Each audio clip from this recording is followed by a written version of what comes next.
여러분은 세상이 얼마나 빨리 변하는지 체감하고 계십니까? 제가 나름 시대의 변화에 민감하려고 노력을 많이 하지 않습니까? 제가 AI한테 출근을 하면 항상 10대 뉴스, 오늘 반드시 읽어야 할 10대 뉴스를 뽑아달라고 이야기를 해요. 그리고 그것을 읽어보는 편입니다. 그런데 그렇게 꾸준하게 보는데도 이 세상의 변화 속도를 따라잡는 것이 정말로 어렵습니다. 그러니까 잠깐 정신을 놓치면 새로운 기술이 나오고 기존에 있던 새로운 기술들을 대체해버립니다. 그러니까 이런 걸 보면서 야, 사업을 하시는 분들은 정말로 힘들겠구나. 이 트렌드가 너무 빨리빨리 변하니까 이것을 대비하는 사람들이 정말로 어질어질하겠구나라는 생각을 하는 요즘입니다. 기술의 발전을 예측하지 못하고 또 대비하지 못하면 어떤 기업이나 또 나라나 항상 위기를 겪습니다. 대표적인 예가 이제 코닥이라고 할 수 있습니다. 코닥.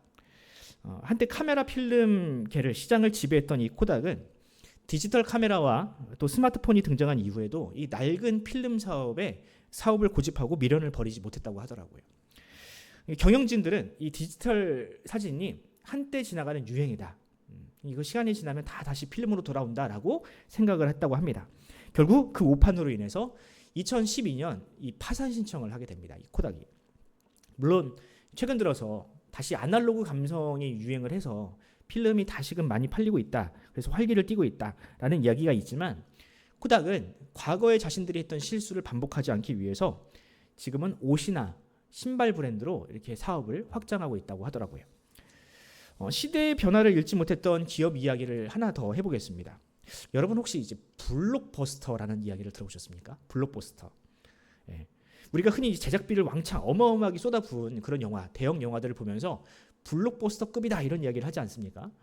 그런데 제가 이게 그냥 그런 말이 있는 줄은 알았는데 이게 회사 이름인 줄은 몰랐어요. 이게 블록버스터라는 회사가 있었다고 합니다.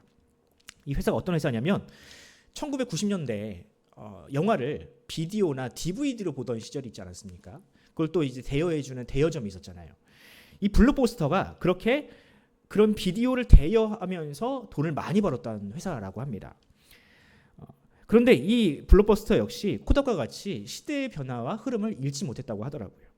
넷플릭스 같은 회사들이 신생기업이 태어나서 온라인 스트리밍을 시작하고 있을 때 이 블록버스터는 그저 오프라인 매장에서 비디오를 빌려주고 혹시 비디오를 연체하면 연체료만 받는 그런 옛 방식만을 고집했다고 합니다.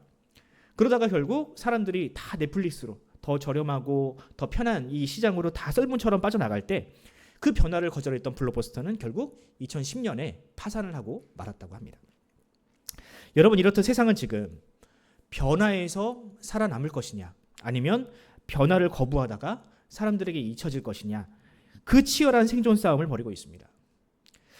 심지어 여러분 세상은 요즘에 변화하는 것을 곧 선이고 변화하지 않고 자신의 방식을 고지식함으로 지켜내는 것을 악으로까지 규정하긴 합니다. 여러분 삼성이나 애플 같은 이 스마트폰을 찍어내는 회사들이 해년마다 스마트폰을 새로 내지 않습니까? 그런데 항상 이전과는 무언가 다른 혁신이 그 안에 담겨 있습니다. 디자인을 바꾸든지 무언가 새로운 기술을 항상 거기에 담아내요. 왜냐하면 사람들은요 어제와 같은 핸드폰을 쓰는 것을 원치 않기 때문에 그렇습니다. 내가 똑같은 돈 내고 내가 비싼 돈 내고 똑같은 폰을 쓸 거면 내가 못하러 사느냐 이렇게 생각한다라는 거예요. 그러니까 그렇게 혁신 없는 제품을 내놓는 순간 이 회사의 주가가 정말로 곤두박질을 치게 됩니다. 여러분 오늘날 교회가 세상의 관심을 이전처럼 받지 못하는 이유는 과연 어디에 있을까요? 저는 어쩌면 이 점에 그 문제가 있는 것은 아닌지 생각을 해봅니다. 많은 사람들이 교회가 이전처럼 성장하지 않는 이유를 일부 목회자들이나 혹은 성도들의 비행 혹은 도덕적인 타락 이것으로만 찾는데요.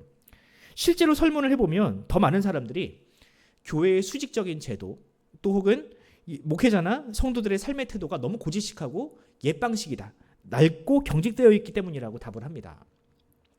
여러분 요즘 젊은 세대들이 정말로 그런 거 싫어하거든요. 그런 거 정말 질색을 합니다. 공무원이 얼마나 안정적인 직업이에요. 그런데 공무원 시험에 합격하고 나서도 그 안에 있는 일하다 보니까 그 안에 문화가 너무 고지식한 거예요. 수직적이고 꼰대 문화고 다 군대 문화고 그러니까 그 좋은 직장도 다 때려치고 나오는 것이 요즘 젊은 세대들입니다. 그럼 교회는 어떨까요, 여러분들? 교회는 어쩌면 여전히 제자리이거나 후퇴하고 있으니 더 이상 매력을 느끼지 못하는 것이죠. 그렇다면 여러분 이런 변화를 갈망하는 세상 속에서 교회는 어떻게 하면 성경적인 변화를 추구할 수 있을까? 하나님의 말씀이라는 이 변함없는 진리를 여전히 간직하면서도 이 변화무쌍한 세상 속에서 어떻게 그 복음의 진리를 전할 수 있을까? 이것이 바로 우리가 고민해야 되는 부분입니다. 저는 오늘 말씀을 통해서 예수님께서 이 땅에 계실 때 과연 어떤 방식으로 사역했는지를 한번 살펴보려고 합니다. 어째서 당시 사람들은 그 유대교라는 정말 수천 년의 역사를 가지고 있는 그들의 가르침이 아니라 예수라는 정말 새로운 리더에게 열광을 했던 건지, 과연 어떻게 하면 한국교회가 그 예수님의 새로운 모델을, 사역을 계승할 수 있는지를 함께 고민하는 시간을 가져보도록 하겠습니다. 먼저 우리는 오늘 본문을 통해서 예수님께서 이 땅에서 사역하셨던 첫 번째 목적은 생각하는 성도를 세우는 일이었다. 예수님의 사역의 목적은 이 땅에 생각하는 성도를 세우는 일이었다, 만드는 일이었다라는 사실을 발견하게 됩니다. 누가복음 5장을 보면 레위, 이것을 헬라식 이름으로 하면 우리가 익숙한 마태라는 제자를 부르시는 장면이 나옵니다. 이 레위는 예수님의 부르심을 듣고 정말로 기뻐했던 모양이에요. 사람들, 특히 친구들, 세리들이겠죠. 세리들을 다 끌어모아다가 잔치를 열었습니다. 그만큼 이 예수님의 부르심이 레위에게는 너무 감격스러웠다는 뜻이겠죠. 왜냐하면 여러분, 당시 세리라는 사람들은요, 정말로 돈은 많지만 사람들에게 인정을 받지 못했습니다. 여러분, 심지어 이 세리가요, 성전에도 들어가지 못했습니다. 그가 유대인이어도 세리라는 직업적 특수성 때문에 성전에서 받아주지도 않았어요. 근데 이 말은 무슨 뜻이냐면, 너는 앞으로 하나님 나라, 죽어서도 너는 천국에 갈 생각도 하지 말아라는 뜻인 겁니다.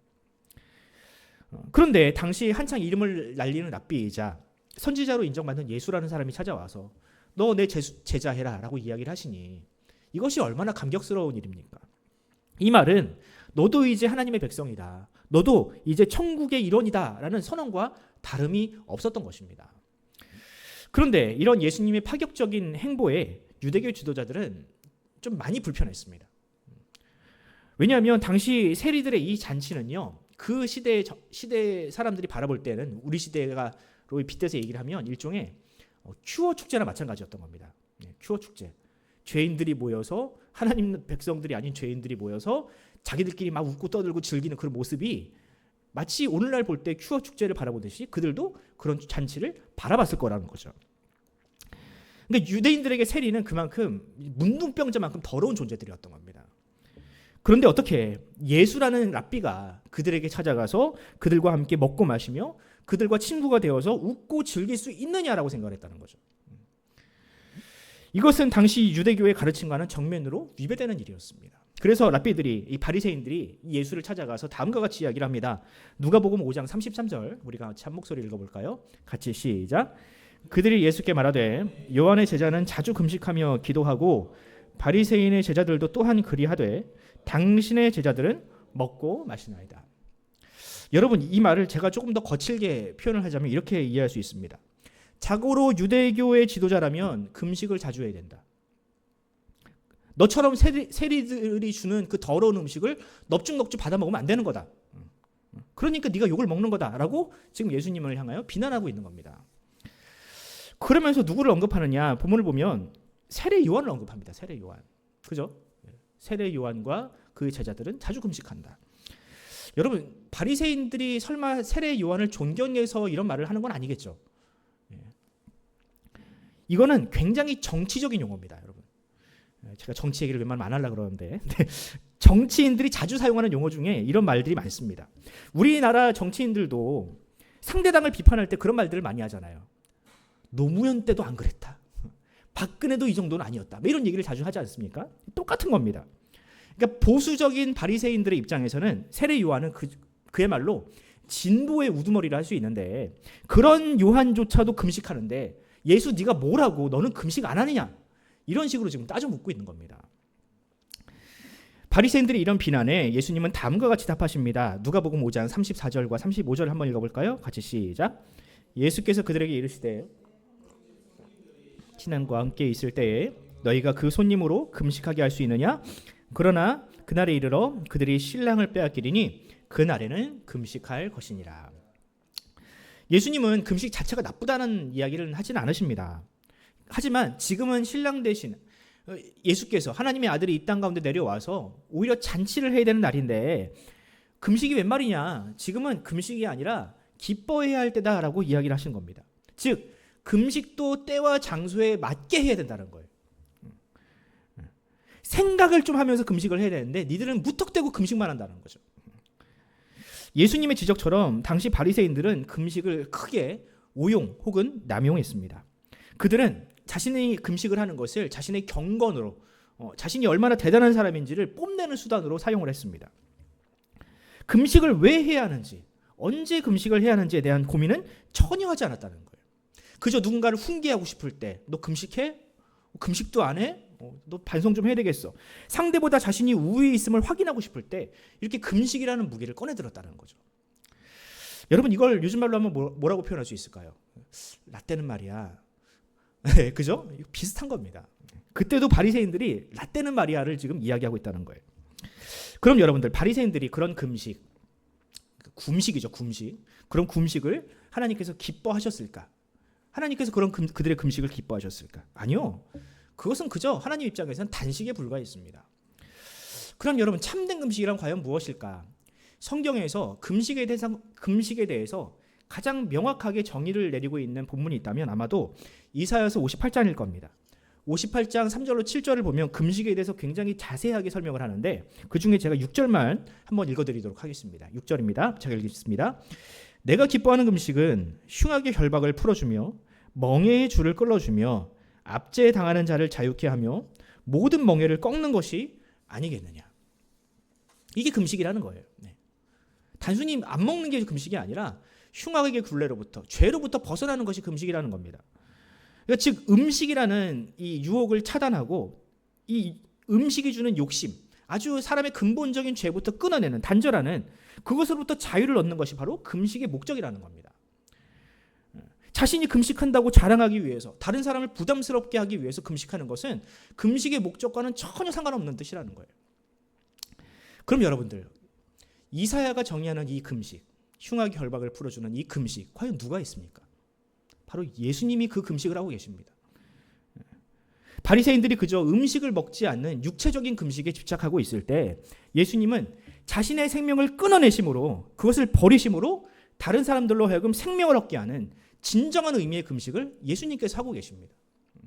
그 금식의 절정이 언제였습니까? 바로 십자가 위에서 그 금식의 절정을 찍으십니다. 보통 십자가에서 처형당하는 사람들은요, 이 로마 군인들이 그 고통을 좀 덜으라고 쓸개즙을 탄 포도주를 그에게 마시게 했습니다. 그러면 이제 좀 마비가 와서 고통이 좀 더니까. 근데 예수님은 그 포도주마저도 거절하시고 우리를 위해서 오롯이 모든 고통을 감수하셨다는 겁니다. 그렇게 예수님은 이사야서 말씀처럼 죄인을 구원하시기 위한 진정한 금식, 가장 고통스럽고 배고픈 자리에서 금식하심으로 사람들의 생명을 살려내셨습니다. 이처럼 여러분, 예수님은 바리새인과 같이 그저 덮어놓고 하는 신앙생활을 하지 않았습니다. 생각 없이 그냥 누가 하니까, 전통이 그러니까. 바리새인들이 그렇게 옛 방식으로 그대로 답습할 때 예수님은 우리가 왜 금식을 해야 하는지, 언제 금식을 해야 하는지, 무엇이 하나님께서 기뻐하시는 금식인지를 사람들에게 알려줬다는 겁니다. 그렇습니다, 여러분. 예수님은요, 목사들이 그저 말도 안 되는 이야기를 해도 그냥 무조건 아멘하라고 우리를 구원하신 것이 아닙니다. 베레아 사람들처럼 정말로 그 말씀이 참인지 아닌지를 고민을 하고 때로는 의심하는 것이 그렇게 살라고 우리를 성도로 부르신 겁니다. 바로 그런 고민이 있을 때 우리에게 이 새로움이라는 결과를 낳을 수 있는 원동력이 된다는 것이죠. 저는 오늘날 우리에게도 이러한 새로움이 필요하다고 생각을 합니다. 우리가 평생 신앙생활을 하지만 우리는 날마다 그런 새로움을 추구해야 한다는 거예요. 제가 말하는 이런 새로움이라는 것이 그저 예배 순서를 조금 몇 개 바꾸거나 뭐 예배당을 리모델링하거나 그런 새로움이 아닙니다. 여러분, 성경이 말하는 새로움이라는 것은요, 생각하는 신앙생활입니다. 생각하는 신앙생활. 우리가 매주 같은 예배를 드리지만 여러분, 우리가 습관처럼 그저 왔다 갔다가 자리만 차지하고 있으면요, 그것은 우리에게 아무런 의미가 없습니다. 아무런 감동을 주지 않습니다. 봉사를 하더라도 누가 시켜서 떠밀어서 억지로 하면요, 그것은 금세 매너리즘에 빠지게 됩니다. 반면에 내가 왜 이 자리에서 예배를 드리는지, 내가 왜 이 고된 사역을 감당하는지, 이 사역을 통해서 누가 영광을 받고 누가 유익을 얻는지 우리가 날마다 그렇게 생각을 하면, 예배를 드리면 그 안에서 목적과 의미를 발견을 하면 그 예배와 사역은 우리에게 날마다 새로움을 안겨다 준다는 거예요. 우리 일상생활에도 마찬가지입니다. 내가 왜 회사를 다니면서 돈을 벌어야 하는지, 왜 내가 남편과 내 자식을 위해서 밥상을 차려야 하는지, 그 이유와 목적을 알고 고민하는 것과 그렇지 않은 것은 정말 하늘과 땅 차이라고 할 수 있습니다. 만약 이런 고민 없이 그냥 되는 대로 살면요, 그야말로 이 현타가 오고 소위 갱년기라는 것을 그냥 세게 맞을 수밖에 없어요, 여러분들. 하지만 내가 하는 일이 얼마나 값진 일인지, 나의 이런 수고로 인하여 누가 유익을 얻고 기쁨을 얻는지, 그것을 고민하다 보면 그 일은 우리에게 완전히 새로운 일이 될 수 있습니다. 이것을 잘 보여주는 실험이 하나 있습니다. 하버드의 그 앨런 랭어라는 심리학 교수가 있었다고 하더라고요. 그 사람이 생각이 우리의 신체에 어떤 영향을 미치는지를 한 실험을 통해서 증명했다고 합니다. 실험 대상은 호텔의 메이드들입니다. 우리가 이제 방을 빼면 그 방을 정리해주는 이 메이드들이었는데, 앨런 랭어 교수는 한 무리의 메이드들에게는 이 호텔에서 청소를 하는 일이 우리 몸에 얼마나 좋은지, 특히 체중 감소에 우리 그 운동 효과가 얼마나 있는지를 잘 설명했다고 해요. 예를 들어서 이 침구류를 한번 정리하면 이것이 40kcal의 효과가 있습니다. 또 혹은 호텔 바닥을 청소를 하면 이것은 50kcal의 효과가 있습니다. 라고 이것을 매우 자세하고 디테일하게 설명해 줬다고 합니다. 그리고 또 한 무리에게는 그냥 여러분들 열심히 일하면 몸에 좋아요, 이 정도로 아주 그냥 교과서에나 나올 법한 단순한 이야기로 그냥 이야기를 했다고 하더라고요. 그렇게 4주가 지난 후에 이 각 그룹의 메이들의 신체에 어떤 변화가 일어나는지를 측정을 했는데 정말 놀라운 결과가 일어났습니다. 앞서 이 청소가 운동 효과가 있고 구체적으로 그것이 어떤 효과가 있는지를 설명을 들은 사람들한테는요, 체중, 혈압, 그리고 체지방 등이 하락하는 그런 효과들이 나타났고요. 반대로 다른 그룹에서는 아무런 변화도 일어나지 않았다고 합니다.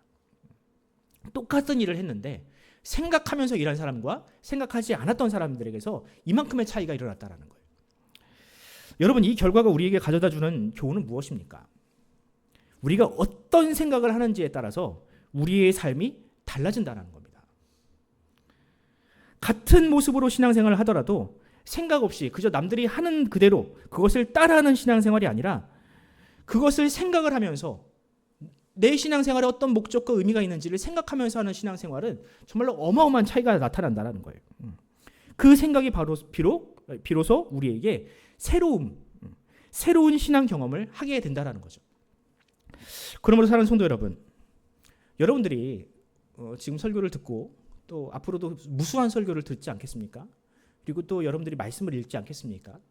설교를 듣고 말씀을 읽으시면 반드시 묵상, 생각을 하시기 바랍니다. 생각을. 단지 성경을 읽는 것으로만은 충분하지가 않습니다. 그 말씀이 지금 나에게 무엇을 요구하는지 그것을 생각하지 않으면 그 말씀은 우리의 삶 가운데 아무런 열매를 맺을 수가 없습니다. 또 여러분들이 봉사를 하거나 예배를 하거나 혹은 모든 삶에서 일어나는 일들을 한번 여러분들 재점검해 보시기 바랍니다. 내가 왜 지금 이 일을 하고 있지? 이것이 나에게 어떤 의미가 있지?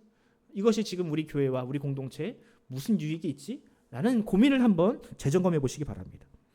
그 안에서 여러분들이 의미를 발견할 때 그 일은 여러분들에게 비로소 새 일이 될 수 있습니다. 늘 똑같은 일을 하지만 그것이 여러분들에게 새로운 경험을 준다는 거예요. 바라기는 늘 똑같은 것만을 반복하는 인생이 아니라 평범한 일상 속에서도 그 안에 있는 의미와 보람을 발견하는, 무엇보다 하나님이 여러분들과 함께 하시는 그 삶의 증거들을 찾아내는 여러분이 되기를 간절히 소원합니다. 이어서 우리는 본문을 통해 예수님의 두 번째 사역 목적을 발견하는데요. 그 두 번째 목적은 진리 위에서 유연한 성도를 세우는 일이었습니다. 37절을 한번 읽어볼까요? 37절입니다. 같이 시작. 새 포도주를 나니 만일 그렇게 하면 새 포도주가 부대를 터뜨려 포도주가 쏟아지고 부대도 못 쓰게 되리라. 아멘. 예수님은 이 전통에 사로잡혀서 여전히 경직된 사고로 사람을 판단하고만 있는 이 바리새인들을 향해서 새 포도주와 낡은 가죽 부대의 비유를 들려주십니다. 이 비유가 여러분들 당시 유대인들에게 너무나도 익숙한 비유였을 거 아니에요. 그들은 이제 물이 아니라 포도주를 마셨는데 이 포도주의 비유 얼마나 익숙했겠습니까? 요즘처럼 저장 기술이 발달하지 않았던 당시에는 이 포도주를 새로 담그면 반드시 새 가죽 부대에 담았다고 해요. 만약에 낡은 가죽 부대에 담으면 이미 낡은 가죽 부대는 그 쓰임을 다했거든요. 그러니까 포도주를 담그면 그 안에서 이제 발효가 돼가지고 가스가 발생을 하는데 그 가스 때문에 이제 그 가죽 부대가 팽창을 하게 되거든요. 낡은 가죽 부대는 이미 그 팽창할 대로 팽창을 해서 더 이상 팽창이 안 되는 거예요. 근데 거기에 만약에 새 포도주를 넣으면 그것이 어떻게 될까요? 찢어지게 되겠죠. 예수님은 지금의 상황이 이와 다르지 않다고 하십니다. 과거 하나님께서 이 모세라는 지도자를 통해서 그들에게 새 포도주를 이미 주신 적이 있어요. 율법이라는 새 포도주를 이미 주셨습니다. 유대교는 그 새 포도주를 담았던 일종의 가죽 부대였겠죠. 그런데 그 유대교라는 가죽 부대가 어떻게 됐습니까? 사람의 전통, 또 혹은 사람의 욕심, 교만이라는 이 발효 현상으로 인해서 그 가죽 부대는 이미 늘어질 대로 늘어진 상태였습니다. 그러니까 쓸 수가 없는 거예요. 하지만 이제 하나님께서 그 땅에 모세와 같은 선지자 예수 그리스도를 보내심으로 새 포도주를 그들로 하여금 이 땅으로 하여금 맛보게 하셨습니다. 자, 새 포도주가 이 땅에 도래했으니 당연히 뭐가 필요해요? 새 가죽 부대가 필요합니다. 그런데 유대교가 예수님을 그 낡은 가죽 부대에 담으려고 한 것입니다. 우리가 전통도 있고 우리가 역사도 있으니 네가 이 안에 들어오라고 한 겁니다. 여러분 어떻게 그 유대교라는 낡은 가죽 부대가 새 포도주를 담을 수 있겠습니까? 그래서 예수님은 그 낡은 가죽 부대의 방식을 거절하셨던 겁니다. 성전이라는 건물에 갇혀서 죄인이 그저 찾아오기만을 기다리는 방식, 심지어 찾아와도 거절하는 그들의 방식을 예수님은 거절하셨다는 거죠. 대신에 예수님은 직접 죄인을 찾아가시는 방식, 니들이 와가 아니라 내가 너희에게 갈게라는 방식으로 사역을 하셨습니다. 사람들이 찾아오는 성전이 아니라 예수님 스스로가 사람을 찾아 나서는 새로운 성전으로 사역을 하셨다는 거죠. 여러분, 예수님의 이런 발상 전환은 유대교로서는 도저히 흉내낼 수 없는 방식이었습니다. 왜냐하면 유대교는요, 성전이 아니면 예배가 안 된다고 생각을 했고요. 어떻게 법궤도 없는 곳에서 예배를 드릴 수가 있느냐, 어떻게 번제단이 없는 곳에서 예배가 될 수 있느냐라고 생각을 했습니다. 그렇게 철저하게 유대교의 예배는 성전 중심으로 세팅이 되어 있었어요. 유대교의 지도자들만 그런 생각을 했던 것이 아닙니다. 그 당시 유대교의 지배를 받고 있던 모든 사람들이 다 그렇게 생각을 했어요. 요한복음 4장을 보면 그 사마리아 여인과의 대화가 나오지 않습니까? 사마리아 여인과의 대화를 하면서 사마리아 여인이 그렇게 물어봐요. 당신들은 예루살렘 성전에서 예배해야 된다고 하고 우리는 사마리아 성전에서 예배를 해야 된다고 하는데 어느 것이 맞습니까? 라고 물어봅니다. 그러니까 무슨 생각을 가지고 있냐면 성전이 있는 곳에서만 예배할 수 있다는 생각을 가지고 있는 거예요. 그런 그녀에게 예수님이 뭐라고 하십니까? 우리가 잘 알고 있는 요한복음 4장 23절로 24절입니다. 같이 읽어볼까요? 시작. 아버지께 참되게 예배하는 자들은 내가 원하니 곧 이때라 아버지께서는 자기에게 이렇게 예배하는 자들을 찾으시니라.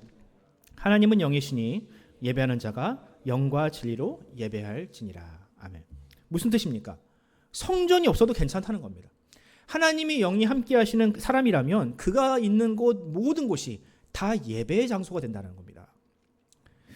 그뿐입니까 여러분들? 유대인들은요, 하나님의 말씀을 지성소에 가둬놓고 사람들에게 선포하지 않았습니다. 누구도 볼 수 없게 만들었습니다. 하지만 예수님은 그 말씀을 끄집어내서 바다에서 강에서 하나님의 말씀을 선포하셨어요. 그것도 어려운 말씀으로 선포하신 게 아닙니다.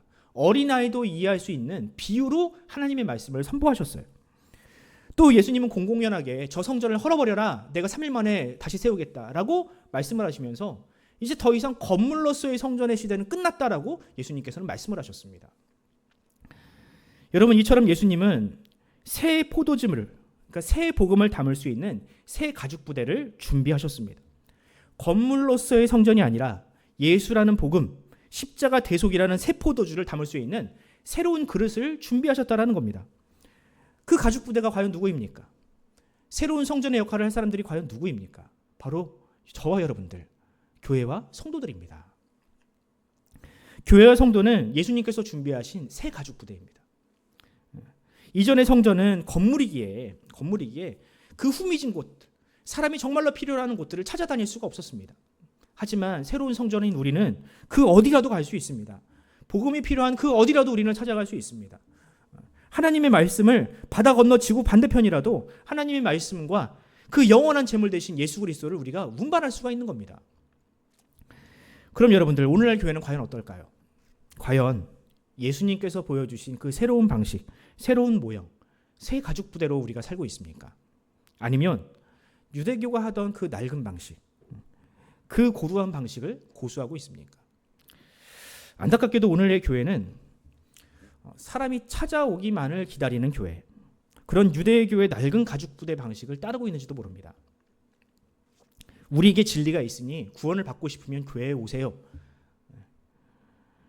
건물에 갇혀서 일주일에 한 번 예배를 드리는 것으로 만족하고 있으며 예수라는 새술이 그 안에 있는지 없는지도 모를 만큼 무미건조한 신앙생활을 하고 있는 것은 아닌가요? 예수님은 우리에게 새 부대가 되라고 하셨지만 여전히 우리는 그 낡은 방식을 고수하고 있는지도 모릅니다. 그러므로 여러분, 이제라도 교회와 성도가 좀 변해야 합니다. 이미 그 변화는 2000년 전부터 시작이 되었어요. 예배에 대한 패러다임, 전도와 선교에 대한 패러다임을 완전히 변해야 합니다. 더 이상 건물에 갇혀서 우리끼리만 예배하는 그런 교회가 아니라 말씀을 삶으로 옮겨놓고 그것을 실천하고 보여주는 그런 삶의 예배, 살아있는 교회로 우리가 살아야 합니다. 예수님은 그런 성도를 이 땅 가운데 심으시기 위해서 이 땅 가운데 오신 겁니다. 우리를 그저 교회에 가둬놓고 그렇게 우리 안에서 지지고 볶고 하라고 우리를 부르신 것이 아니라는 거예요. 우리에게 복음을 맡기신 이유는 그 복음으로 우리가 잘 먹고 잘 살아라, 너희끼리만 부자 되라라고 예수님께서 우리에게 복음을 주신 것이 아닙니다. 예수님처럼 그 복음이 필요한 곳에 찾아가서 그들에게 말씀으로, 그 세상 가운데서 말씀으로 세상을 변화시키라고, 그 복음을 우리에게 맡기신 겁니다. 그런 의미에서 저는 건물이 없는 우리 교회야말로 다른 어떤 교회보다 이 정말 성경적인 신앙생활을 할 수 있는 메리트가 있다라고 생각을 합니다. 왜냐하면 여러분들, 우리에게는요 건물로서의 교회가 없지 않습니까? 여러분, 이 프린센터가 이 세상 사람들이 볼 때 교회는 아니잖아요. 예배의 처소지. 근데 이제 그 소위 예배당을 성전이라고 부르는 그런 전통교회의 어떤 그런 모습들을 보면 과연 저기에서 성경적이고 본질적인 신앙생활을 할 수 있을까? 전통교회를 여러분들 다 다녀보셨고 저도 다녀봤지만 어떻습니까? 교회를 비워놓을 수가 없어요. 교회가 비어있는 꼴을 못 봐요. 주중에도 평일에도 어떻게든 사람을 끌어모아서 거기서 예배나 집회나 무언가를 해야 되는 거예요. 그 교회 바깥으로 사람을 나가지 못하게 만듭니다. 하지만 여러분들, 건물이 없으면 더 본질적인 사역을 할 수 있습니다. 물론 여러분들, 여전히 이 전통교회의 방식을 옳다라고 생각하시는 분들은요, 이런 어떤 우리 교회의 어떤 시스템을 좀 불편하게 생각하실 수도 있어요. 저 역시 여러분들, 우리 교회에서 불편했던 적이 한두 번이 아닙니다. 왜냐하면 여러분들, 예배를 위해서 매주 세팅을 하고요, 청소를 하고요, 또 뭔가 행사를 하려고 하면 학교에 허락을 받아야 됩니다. 여러분들, 그게 얼마나 때로는 귀찮고 때로는 비굴한 일인지 모르시죠? 하지만 여러분들, 그런 불편을 감수하고서라도 교회에 오시는 분들이 있음에 저는 감사하고 있습니다. 또 어떤 분들의 얘기를 들어보면 그런 전통교회에서 그 받았던 상처들이라든지 그런 어떤 그 매너리즘이라든지 그 지침을 우리 교회에서 좀, 우리 교회의 어떤 그 자유로움으로 인해서 많이 해소했다, 좀 치유가 됐다, 이런 이야기를 하시는 분들이 있으므로 저는 그나마 위안을 얻습니다. 예배 한두 번 더 드린다고 여러분들 천국 가는데 뭐 그것이 지장이 있을까요? 예배 한두 번 더 드리는 것이 과연 우리의 신앙의 본질을 깨우칠 수 있을까요? 그것이 본질은 아닙니다. 여러분들, 하나님께서 이 땅에 성도를 세우시고 교회를 세우신 목적은요, 사람을 끌어모으는 데 있지 않습니다. 오히려 성도를 훈련시켜서 그들을 세상 가운데 파송하는 데 목적이 있습니다. 신약 성경의 역사가 우리에게 그것을 증명합니다. 예루살렘 교회를 한번 볼까요? 예루살렘 교회가 얼마나 폭발적인 부흥을 이뤘습니까? 설교 한 번 하면 막 3,000명, 5,000명씩 막 들어왔으니까. 그런데 그렇게 모이기만 하고 사람들이 흩어지질 않으니 어떤 일이 일어납니까? 분배의 문제가 생기잖아요. 분배의 문제가 생기고, 또 아나니아와 삽비라처럼 시기 질투를 하고 하나님에게 인정받는 것이 아니라 사람에게 인정받으려는 그런 어떤 그런 일들이 생겨나게 됩니다. 결국 어떻게 됐습니까? 하나님께서 뭐 스데반이라는 이 집사님을 통해서, 그의 순교를 통해서 그 교회를 완전히 흩어버리시잖아요. 지금도 마찬가지입니다, 여러분들. 교회가 수천억짜리 건물을 지었다고 자랑을 하는데 그 수천억짜리 건물을 지음으로 세상으로 하여금 박수를 받았습니까? 오히려 비난과 손가락질을 받았습니까? 그것이 하나님께 영광이 되었나요? 오히려 건물이 없고 건물이 필요할 때는 세상의 등대요 소망이 되었던 교회들이 수천억짜리 건물을 지은 것을 자랑하는 순간부터 세상의 비난, 세상의 손가락질을 받게 된 겁니다. 여러분, 교회는 건물이 아닙니다. 교회는 하나님의 영이 머무시는 성도들입니다. 무엇보다 여러분들 성도가 성도로 인정받는 것은 교회에서 인정받는 것이 아닙니다. 그가 성도로 인정받으려면 교회가 아니라 세상에서 성도다움을 인정받을 수 있어야 합니다. 바로 이것이 성경과 교회의 역사가 증명하는 진리입니다. 그러므로 이제 여러분들 우리의 생각의 지평을 좀 넓게 펴봅시다. 더 이상 이 교회라는 건물에서 예배를 드리는 것을 우리의 신앙의 목적으로 삼지 않기를 바랍니다. 죄인을 찾아가신 예수님처럼 세상 속에서 빛과 소금으로 사는 것, 그것을 우리의 신앙 목적으로 삼읍시다. 바로 그런 유연한 생각, 진리 위에서 유연하게 생각하는 그런 성도의 말로 하나님께서 이 땅 가운데 심으신 참된 성도이자 교회일 것입니다. 마지막으로 오늘 우리는 본문을 통해서 믿음으로 두려움을 이기고 도전하는 성도를 세우는 일이 바로 예수님께서 이 땅 가운데서 사역하셨던 목적이라고 발견할 수 있습니다. 본문 39절을 한번 읽어볼까요? 39절입니다. 같이 시작. 묵은 포도주를 마시고 새 것을 묵은 것이 좋다 함이니라. 아멘.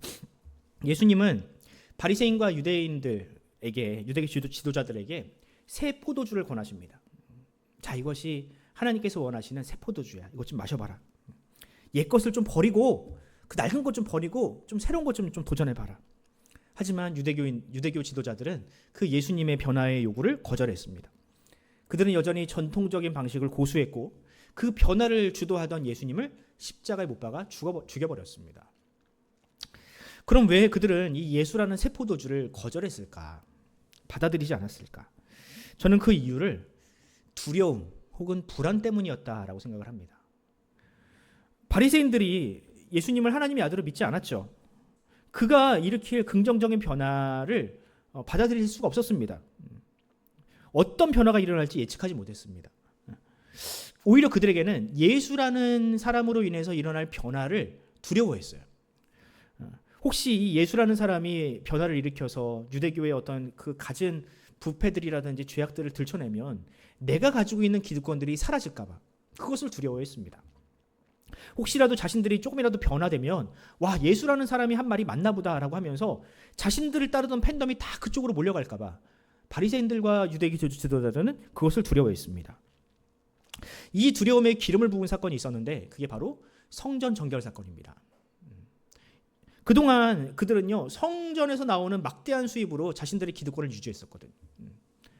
그런데 어느 날 예수가 와서 한 2번 정도거든요. 한 2번 정도 와가지고 그 판을 다 뒤집어 엎은 겁니다. 뭐 하는 짓거리냐 하면서 막 채찍을 만들어서 막 내쫓으시거든요, 상인들을. 수입이 완전히 끊겨버린 겁니다. 그래서 그들이 더 이상 예수를 살려둘 수가 없었던 겁니다. 설사 예수가 선지자고 진짜로 하나님의 아들이어도 상관이 없는 겁니다. 왜? 그것보다 더 중요한 게 뭐예요? 자신들의 기득권이니까. 이처럼 유대교의 종교 지도자들은 미래에 대한 두려움 또 혹은 불확실로 인해서 변화를 요구하시는 하나님의 부르심에 순종할 수 없었습니다. 여러분 생각해보면 성경에서 수많은 기적들이 있지 않습니까? 근데 그 수많은 기적들이 다 그 두려움을 이겨내고 무언가를 시도할 때, 도전했을 때 일어났다는 사실 여러분들 기억하실 겁니다. 중풍병자 친구를 위해서 그 지붕을 뜯어냈던 친구들의 이야기 다 아시죠? 사람들이 너무 많아가지고 들어갈 수가 없으니까 야, 안 되겠다, 우리 지붕이라도 올라가자 하면서 막 남의 집 지붕을 다 뜯어낸 사건, 여러분들 기억하실 겁니다. 예수님은 그 포기하지 않고 남의 지붕까지 뜯을 수 있는 그런 용기, 그 도전 정신을 예수님께서는 높이 사셔서 그 중풍병자 친구를 고쳐주시죠. 또 12의 혈루증 앓았던 그 여인의 이야기, 사람들의 손가락질과 또한 비난을 무릅쓰고 예수님의 옥자락만 잡으면 내 삶의 변화가 일어날 거라는 그 막연한 기대감을 가지고 그 도전했던 그 여인에 대한 이야기 아실 겁니다. 그 여인을 향해서 예수님이 뭐라고 하십니까? 마가복음 5장 34절에 이런 말씀이 있습니다. 예수께서 이르시되 딸아, 내 믿음이 너를 구원하였으니 평안히 가라. 내 병에서 놓여 건강할지어다. 예수님이 그녀에게 믿음이 있다고 하세요. 근데 여러분들 그녀에게 정말로 우리가 생각하는 믿음이 있었을까요? 예수님이 하나님의 아들이시고 그가 부활하시고 하나님 우편에 앉으실 거라는 그런 믿음이 과연 그녀에게 있었을까요? 그녀에게 그런 믿음까지는 없었습니다. 그녀에게 있는 믿음이란 오직 자신의 비루한 처지에서 벗어나고 싶어하는 그런 용기, 사람들의 손가락질을 감수할 수 있다는 그 도전 정신, 그것이 그녀에게 있었을 뿐입니다. 하지만 예수님은 그녀의 그런 용기를 믿음이라고 이야기하세요. 두려움을 극복하고 내딛는 그 단 한 걸음의 발걸음을 예수님은 믿음이라고 이야기하신다는 거예요. 예수님은 바로 그 믿음을 우리에게 주시기 위해 십자가를 지신 겁니다. 우리가 미래에 대한 막연한 두려움이 있어서 그 발자국을 떼지 못하고 있을 때, 그 불신의 자리에서 벗어나지 못하고 있을 때, 봐라! 이것이 너희에게 약속된 미래이고 부활이다라는 것을 보여주시기 위해 예수님이 이 땅 가운데 오셨다라는 거예요. 우리는 미래를 확신할 수 없기에 늘 주저하고 또 현실에 안주할 수밖에 없지만, 예수님은 이 부활이라는 사건을 통해서 그 모든 불확실성을 우리에게서 제거하셨다는 겁니다. 예수님을 믿는 것이 결코 손해가 아니며 그 끝에는 반드시 하나님 나라가 기다리고 있다는 그 확신을 우리에게 주심으로 우리로 하여금 용기를 내고 도전할 수 있게 하셨다는 겁니다. 여러분들에게는 그 믿음이 있습니까? 그저 믿습니까 하면 그냥 아멘하는 그런 믿음이 아니라 정말로 예수님께서 나의 내일과 나의 미래와 나의 인생 전체를 주관하신다는 그 믿음이 여러분들에게 있으십니까? 바로 그 믿음이야말로 하나님께서 성도에게 주신 최강의 무기이자 이 세상을 바로잡을 수 있는, 바른 길로 인도할 수 있는 유일한 능력입니다. 여러분들, 약육강식이 지배하는 이 세상에는요, 그 믿음이 있을 수가 없습니다. 그들이 사는 세상에는요, 아무도 믿을 수가 없어요. 오로지 자기 자신만 믿을 수밖에 없습니다. 그러니까 그 어떠한 변화도, 그 어떠한 선행도 할 수 없죠. 하지만 믿음이 생기면 나의 힘이 아니라 하나님께서, 전능하신 분께서 나의 인생을 책임지신다는 그 믿음이 생기면 성경이 요구하는 이웃사랑 못할 게 뭐 있습니까? 성경이 요구하는 전도 못할 게 뭐 있습니까? 그 믿음이 있으면. 그러므로 우리 모두 담대하게 예수 그리스도께서 우리에게 주시는 그 새 포도주를 우리가 맛보길 바랍니다. 그 포도주가 주시는 이 믿음이라는 능력을 우리 안에 채우기를 바랍니다. 그 믿음으로 우리의 삶을 지금보다 좀 더 유연하게 가져갑시다. 더 본질적으로 우리의 삶을 변화시켜 봅시다. 이전에는 용기가 없어서 못하던 일들이 많지 않습니까? 누군가에게 복음을 전하는 일. 혹시 근데 이 복음을 전했다가 내가 거절당하면 어떡하지? 저 사람이 날 이상한 사람을 보면 어떡하지? 라고 주저했던 일들을 한번 도전해 봅시다. 바로 그 용기와 믿음이 여러분을 살리고 여러분의 가정과 한국교회와 이 땅을 고칠 줄로 믿습니다. 이제 말씀을 읽겠습니다. 요즘 한국교회 목회자들에게는 한 가지 공통적인 고민이 있습니다. 어떤 고민이냐면, 시대가 너무 빠르게 변해서 더 이상 이전에 하던 방식대로 하면 통하지 않는다는 고민입니다. 과거에는 뭐 전도 폭발을 하고 새생명 축제를 하고 뭐 제자 훈련을 하면 그 자체로 교회가 부흥하던 시절이 있었거든요. 근데 이제는 다 백약이 무효하다고 해요. 주일학교도 여러분 마찬가지죠. 과거에는 뭐 전도 축제를 한다, 뭐 달란트 시장을 한다 그러면 자기 친구들을 다 데리고 왔어요. 그리고 또 상품을 크게 걸면, 자전거 이런 딱 걸면 애들이 막 미친 듯이 전도를 했거든요. 저 역시 한때 그런 때가 있었어요. 자전거가 없어. 근데 부모님이 사줄 능력은 안 되네. 그래서 전도를 열심히 하면 내가 자전거가 생기겠구나 해가지고 정말 열심히 전도했던 적이 있습니다. 근데 요즘 애들은 안 그러죠. 요즘 애들한테 그런 식으로 전도해봤자 애들이 콧방귀도 안 낍니다. 떡볶이 사줄까? 피자 사줄까? 애들이 듣습니까? 그거 안 먹어요. 질렸어요. 뭐 갖고 싶은 거 없니? 없어요. 저희 실제로 제 딸한테 맨날 물어보거든요. 갖고 싶은 거 없냐? 그러면 없어. 항상 돌아오는 답변은 없다는 거예요. 이렇게 요즘 아이들이 부족함이 없습니다. 또 우리 아이들 요즘 보면 이렇게 오랫동안 앉아가지고 설교를 듣는 거 힘들어하죠. 요즘 애들이 다 쇼츠에 절여져 있어가지고 도파민에 절여져가지고 앉아가지고 20-30분 설교를 듣는 거 너무 힘들어합니다. 제가 얼마 전에 주일 예배 때 설교를 하지 않았습니까? 부교육자에게는 정말로 흔한 기회가 아닙니다. 이게. 그래서 우리 딸내미가 그래도 아빠가 그래도 주일 설교를 하니까 들었겠지 싶어가지고 아빠가 오늘 설교한 거 뭐가 기억나니 물어보는데 기억이 하나도 안 나는데 그래도 기억을 하나라도 해줄 줄 알았는데 살짝 실망을 했다는 거. 근데 여러분들, 이게 저희 집만의 문제는 아닐 거 아닙니까? 아마 여러분도 저와 같은 고민을 하고 계실 겁니다. 어떻게 하면 이 다음 세대, 하나님을 모르는, 사사기의 말씀을 빌리자면 하나님을 알지 못하는 세대를 우리가 어떻게 하면 복음을 전할 수 있을까? 교회가 획기적인 프로그램을 만들면 가능할까요? 돈을 막 투자해가지고 하면 조금 반응하겠죠. 근데 그게 정말로 본질적인 사역일까요? 목회자가 설교를 정말 기똥차게 하면 사람들이 영원히 구원을 받을까요? 물론 그것이 아예 의미는 없진 않겠지만 저는 그것도 한계가 있다고 생각을 합니다. 오늘 설교를 준비하면서 제가 내린 결론은 이것입니다. 결국 본질이 중요하구나. 본질이 중요하구나. 세상이 아무리 변하고 인간의 지성을 뛰어넘는 AI가 생길지라도 결국은 사람을 변화시키는 것은 결국 사람이구나. 특히 하나님께서 이 땅 가운데 심으신 최초의 공동체, 바로 가정이야말로 이 성경이 우리에게 주는 해답이라는 사실을 저는 발견합니다. 생각해보면 여러분들, 하나님은 언제나 위기 때마다, 신앙의 위기가 생길 때마다 어떤 한 가정을 선택하셔서 그 변화를 이끌어내셨거든요. 정말 아주 작은 미랄과 같은 그 어머니 혹은 아버지를 통해서 그 시대를 변화시키셨습니다. 제가 설교했던 여루사라는 여인, 또 혹은 사무엘이라는 이 걸출한 지도자를 배출했던 한나, 무엇보다 믿음으로 예수 그리스도를 받아들였던 이 마리아와 요셉과 같은 가정, 바로 그런 가정이야말로 이 시대를 구원하는 미랄과 같은 쓰임을 받았습니다. 여러분, 아무리 세상이 변해도 여러분들, 가족이라는 공동체는 절대로 변하지 않습니다. 부모의 사랑, 또 형제 간의 우애는요, 절대로 끊어지지 않는 삼겹줄과 같습니다.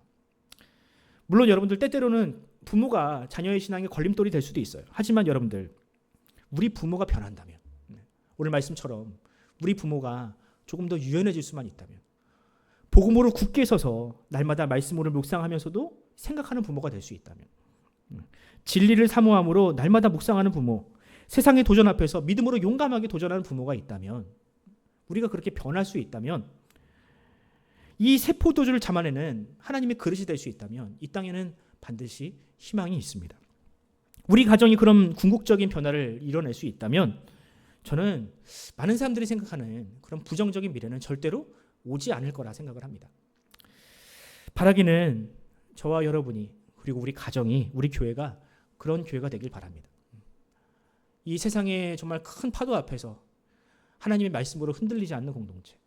하지만 우리가 하나님의 말씀 앞에서, 이 세상의 변화 앞에서 조금 더 유연한 공동체. 그러므로 말미암아 세상 앞에 이 교회가 주는 이 믿음이라는 능력을 담대하게 선포할 수 있는, 도전할 수 있는 그런 공동체가 되기를 간절히 축원합니다.